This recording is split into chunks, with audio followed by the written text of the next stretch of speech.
All right. Hello, everyone, and welcome to Across the Pond WNBA. Today, I have a special guest on the show, and it's not just me. We have Alaina Coates coming to you live. Lena, welcome to the show. Thank you for having me. Of course. You know, I know right now you're out in Turkey, and as James and I like to talk about, did you know Turkey actually changed its name to Türkiye? No. When did they do that? What? No. So, funny enough, they actually did like a whole campaign. They've changed their name. If you Google it, they actually even changed the spelling of their name.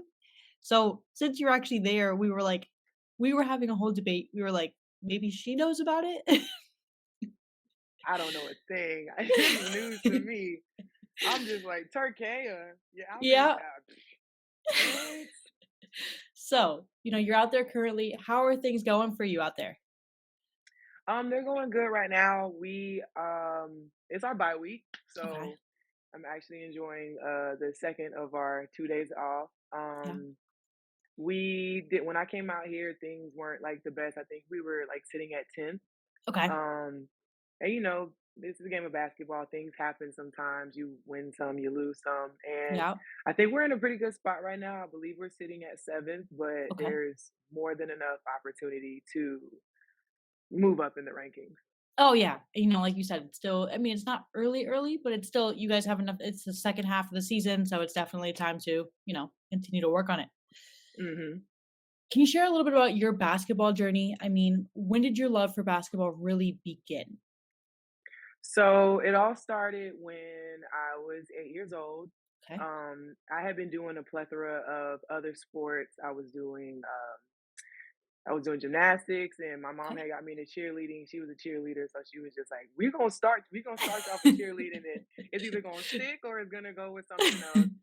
And and I did like soccer, Okay. I did rec league track, things like that. And then I have an older brother, and he did football and basketball often. And this particular year, when I was around 8, he started playing a lot more Okay. basketball. And so then, I'm at the games, watching my big brother, and then it just turned into, you know what, this looks kind of fun.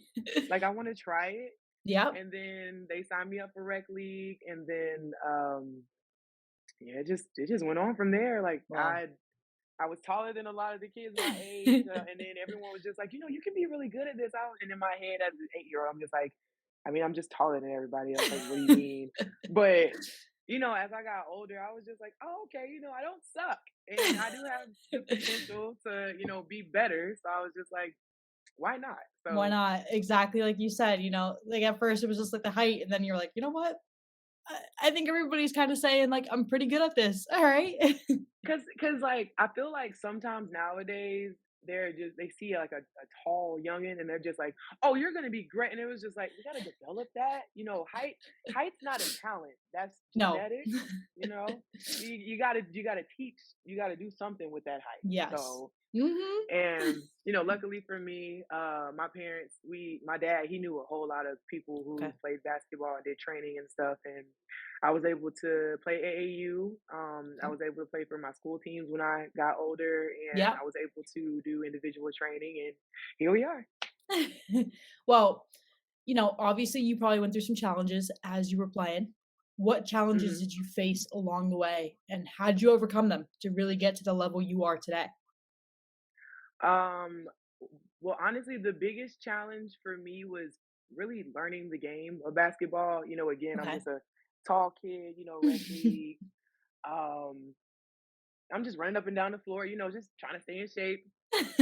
Um, and honestly, just learning how to use my height Yeah. in like in a positive way. Mhm. Because you can't just like flail yourself around and do all this other stuff. So just making sure that I stayed like conditioned, Mhm. and um just like learning the game was really hard because Yeah. like I said, I did a whole bunch of other things, and I was very, very, very invested into dance when I was doing dance. Okay. So I had to like switch my brain from, 5, 6, 7, 8 to, all right, this is a drop step. This is how a layup is supposed to be. And Mhm. then once it got to like screen and rolls type stuff, I'm looking at these people like, what are you talking about? And you would think growing up in a household where the majority of the people we played sports, like I would know about that, so I didn't. Nope. So that definitely was the hardest part for me. But in my defense, like I would just go out there and have fun, and in the midst of Yeah. having fun, I was just doing the right thing sometimes, and so it Yeah. just became a matter of, okay, just remember this is what this is, and this is what that is, and these things are important, and we need to remember this going forward. And yeah, this it was like school. I didn't like school, but the learning part was the hardest part, but it's Yeah. okay. But once you got It's it, just you were like, "Alright." Yeah, once I got it, it was just like, okay, this is nothing. And then of course when I got certain things, it was like, all right, cool. I don't have to, thank God, I don't have to work as hard doing some things because I am like a whole foot, 2 feet taller than all these other kids. So okay. So there was that. But yeah, it was definitely the learning part. Alright. What for you has been some of the most memorable moments in your basketball career so far? I mean, imagine a championship, here and there. So I have a few. The first one would be because I started playing varsity when I was in the 8th grade. Okay. Um, I didn't really get to watch the high school teams Mhm. too much because like the days we played like messed with each other. Um, but I remember when I got there and my coach, she called out the starting five, and I was the last name that she called. So, she's calling all the other seniors and juniors names and stuff. And I'm just like, all right, I wonder how long it's gonna be before I get in the game. And then she's like, and Alaina. And I said, who? I said, me? I was just like, and in my mind, I'm just like, I'm still young. I'm just like, I'm only in the 8th grade. What are you talking about? Like, I'm Mhm. equating like, again, it's like what year you are has nothing to do with like your talent level. So that was definitely memorable for me. And then there was another high school situation where I don't even remember it verbatim, but I remember after that year when they did our highlight Mhm. film or reel, and it was at the end of the year ceremony. They interviewed all of the seniors and asked them like what was one of the like most memorable moments and things that they will leave behind with us. And my senior, her name was Devin Mhm. Pearson. Well, she's married now, but she had said, when we finally beat a team that, they had a hard time beating like before, Okay. and it was because I had got the buzzer beater, and I was just like, I don't remember that game. And then I was just like, I remember that game. And I was just like, we were doing really good things as a youngin'. I was just like, I'm glad I could do my seniors proud. And then I feel like in terms of college, my Mhm. biggest one was when I got a triple double. I can't remember which team it was that I was playing for, but it was a time. Like, of course, double double queen. The Yep. rebounding and the scoring. It was fine. It was the block, and I was getting them in blocks. So I was just like, oh, they're really letting me swat their stuff left and right out here. So I was just like, let me, keep trying to do it. And I remember Yeah. I was on my ninth one, and I wasn't about to foul out, but it was to the point where I wanted it so bad that I was fouling. And I remember Kayla Davis, she was just like, and it's funny because, like my guard shouldn't have to tell me this. She's like, just keep your hands straight up. Just keep them straight up. And then I was just like, all right, Kayla, I got you. I did it. I got that last one. I started running back towards the bench, all super hype and stuff. And I was like, all right, you can take me out now. But it was like a minute and something left in the game. And I was just like, okay. I'll Nah, just okay. finish it out at that point. I was like, man, I'll finish it. It's okay. It's all right. But yeah, that definitely was um, a moment for me. I wish I could put when we won the 2017 national championship in there, but unfortunately, I wasn't there. Okay. But it was memorable for me because shoot, the fact that I had to, it was in a weird way, it was memorable because it's like we won, and then I was just like, I'm a national champion, but I'm a national champion through like the TV. Like it was just a very weird situation. Like Yeah. I'll never forget that. And then obviously on the professional level, just winning the WNBA championship, like never would have imagined that my 2023 would have Yeah. included that. You know, I was at home training kids, working Yeah. Nike camps, just working on myself, and then we got the call from Vegas. I was surprised I got the call from Vegas. You know, not because of me, but I just didn't really think that I was on their radar for real. You know, Yeah. anyone who's followed my career knows it's been a little rocky, and it meant a lot. They were the best Yeah. team, and now I'm a WNBA champ. Well, So hey. yeah, those And are no one can, definitely and, my favorites. no one can take that away from you at the end of the day either. Everything you've got through is just, I mean, there's listeners out there, our young listeners who, you know, essentially what you said, never give up, right? Mhm. You have to Absolutely. show like it, you never know what it's going to take, but there are moments that are going to get you there. And, you Mhm. continue to work hard every day and eventually you will.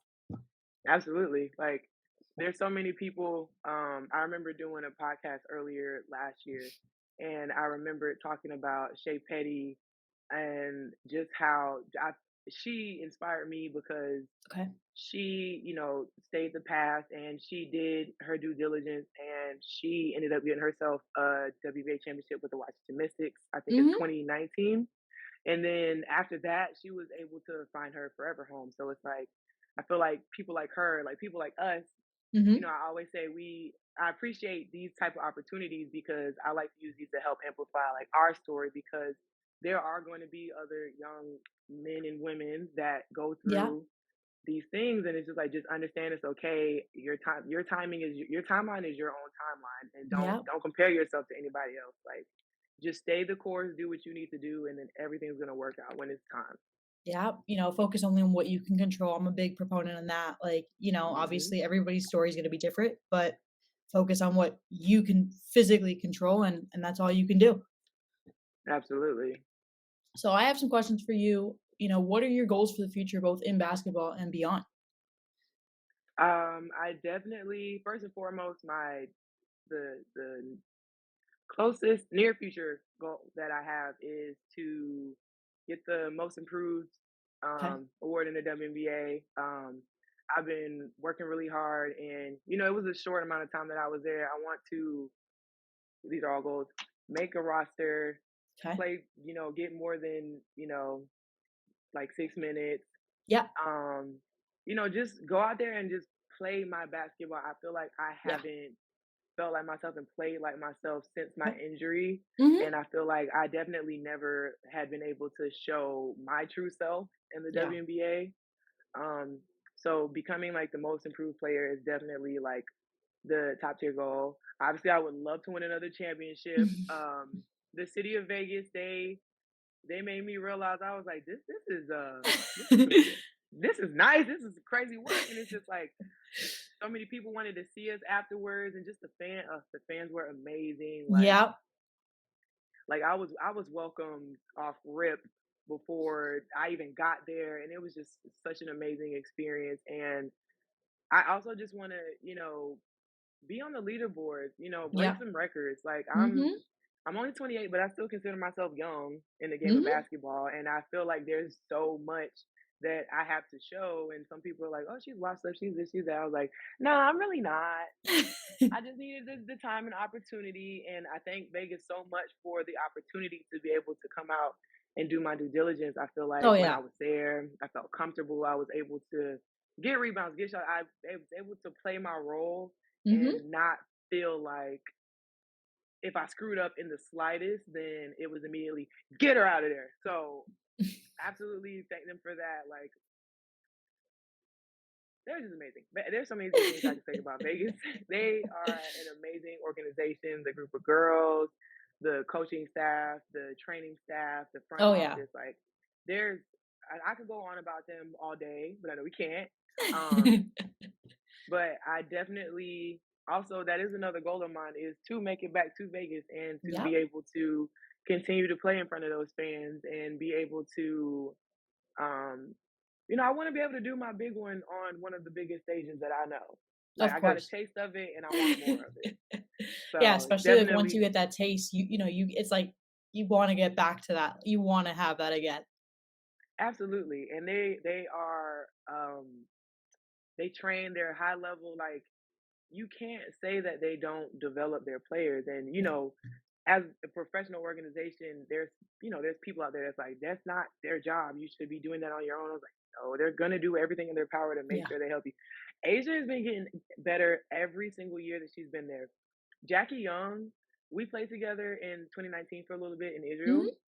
Mhm. Um, and I remember how she played then, and I've definitely seen so much growth since then. Like, watching Jackie this past year was scary in a great way.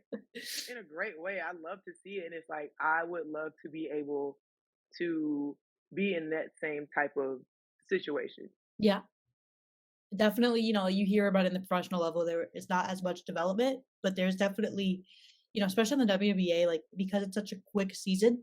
But I feel like, I know with Vegas, especially like having, a new even training facility that like was just built.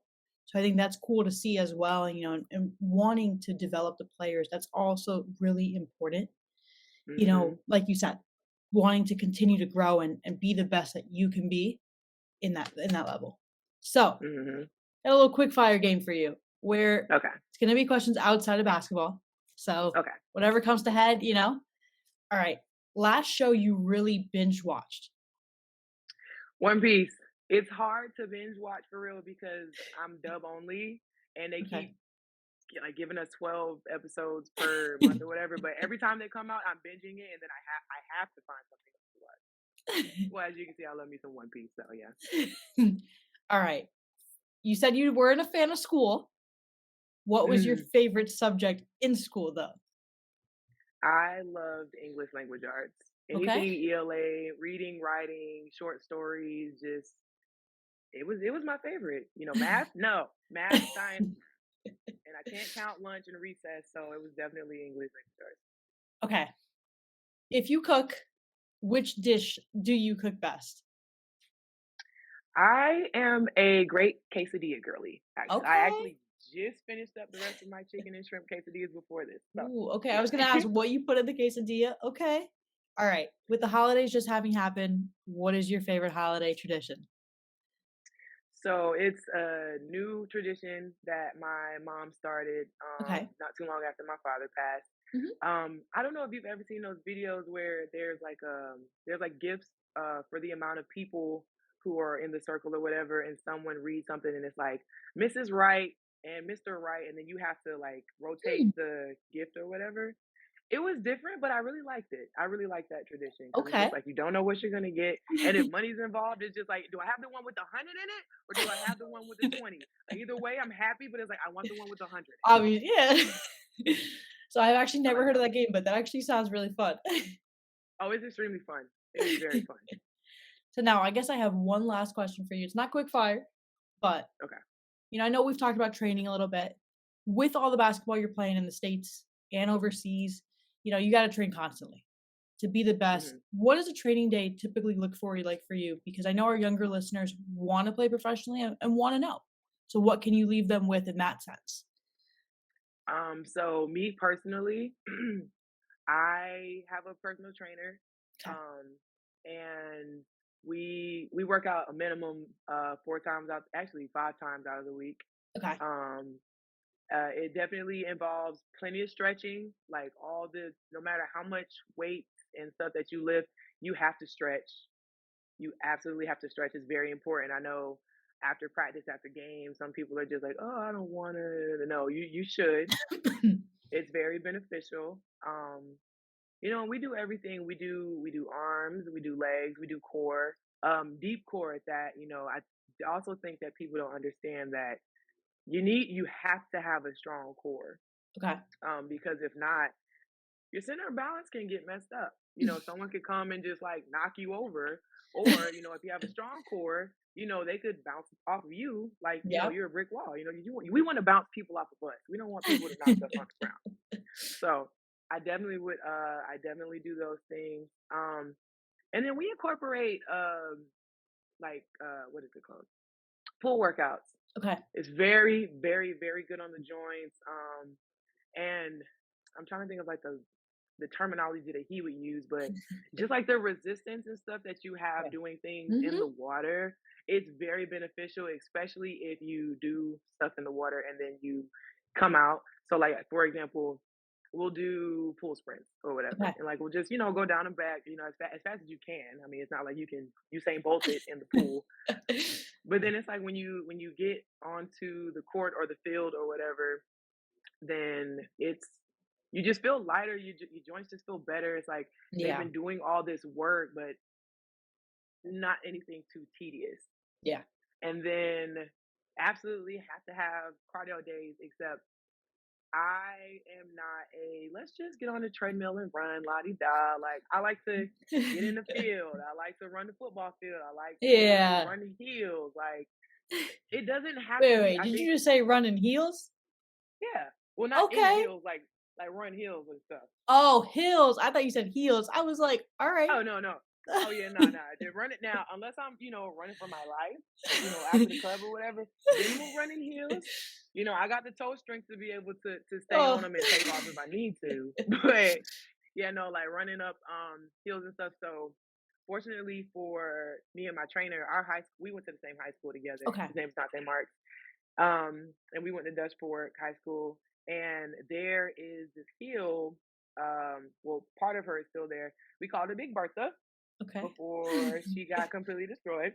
And it is a very, very, very steep hill. And we do, oh, yeah, yeah. I finally worked my way up to 10 sprints Okay. on like the going all the way up. But ironically enough, and in a good way, there's kind of like a halfway point where Mhm. you're still getting that work in, but you can like stop right there. And then there you can just keep going all the way to the top. So yeah, it's we do a lot, but it's fun. And I feel like people also need to understand that, Yeah. when it comes to working out, it doesn't have to be tedious. It doesn't have to be, No. excuse me, it doesn't have to be get on the line and run touch line touches and stuff. Like you can make it fun. Yeah. Cause I always enjoy my workout days. I always enjoy Yeah. my conditioning days. I always enjoy my stretching days. I actually low key enjoy my stretching days the most because my knee density in my left knee is not the same as my right knee, just Okay. solely because of like in 2012 I had tore my meniscus Okay. and just rehabbing and stuff, and I just didn't get deep into it like I wanted to. Mhm. But working with him and learning like these different stretches and stuff, like I literally have my mat laid out in front of me right now. Like I always catch myself like either in the morning or after practice, just come in and just make sure that I work on that stuff. And it's your body will thank you Yes. Mhm. because I'm the type of player I want to play until my body says we're done, and I Yep. don't want my body to say we're done at 30. So No, I feel you. Like you said, I'm the same age as you. I'm 28. So, I mean, we're definitely in different leagues right over there. But, I think that's great that you're able to give the younger players like advice on that because I think there's players out there that don't know what to do or like, need a little bit of guidance. So that's definitely great that, thank you for coming on the show as well. We really thank appreciate you for it. having me. So, yeah, that's all I got for today. Well, Appreciate it. thank you. This was a great time.